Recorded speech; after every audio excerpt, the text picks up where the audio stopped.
Hey guys, it's Alan from Hacked Gadgets here. Just wanted to show you my latest hack. It's my way of keeping at least one VHS tape out of the landfill. Let's see it.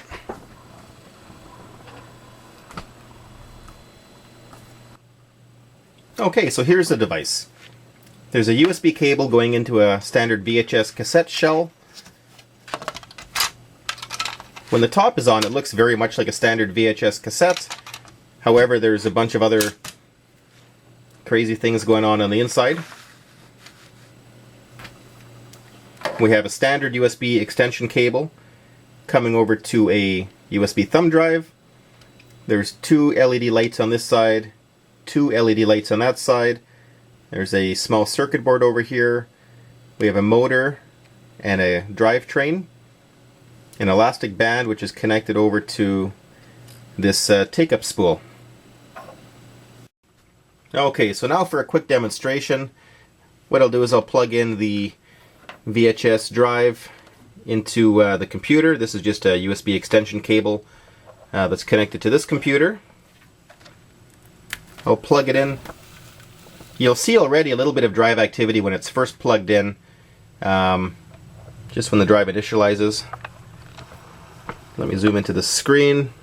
Okay, so the drive is initialized. Here it is right here. There's one directory in it, which is just a directory of junk. It contains about, I think it's 8 megabytes of data. I'll just copy it directly to the drive, and you'll be able to see what happens here. So the lights turn on, and lo and behold, we have the drive spinning. Okay, file is complete. I'll do it one more time where you can see both transfers. There's the progress. Almost done. And it's finished. There we go. Okay, so now that you've seen what it does, I'll explain very quickly how it works. It's very simple since it's USB. USB cables have 5 volts within the cable, and that's used to power up any USB devices, such as this thumb drive.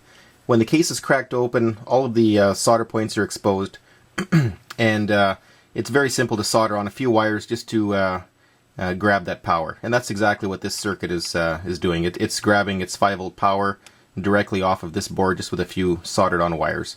A third wire was soldered onto this USB drive, and that was just tapping into the LED indication. So this drive had an LED that would flash whenever the drive was being written to or read from.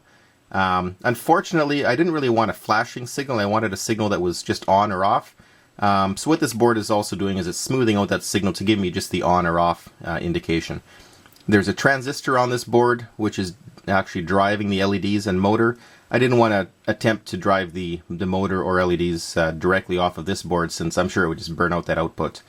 And that's about it. So whenever this starts flashing, this board turns its output on via a transistor, which turns on the LEDs, which turns on this motor, which in turn drives all these gears, turns this rubber band, and turns this pulley. Okay, and finally this is what it looks like with the case on, and I'll put that together. Nice cheesy label. Opens up, there's your USB cable. And what I'll do is I'll turn off the lights so you can see the LEDs in action. Okay, so it's plugged into the computer, lights are off, there's just one monitor in the background that's on just for a little bit of light.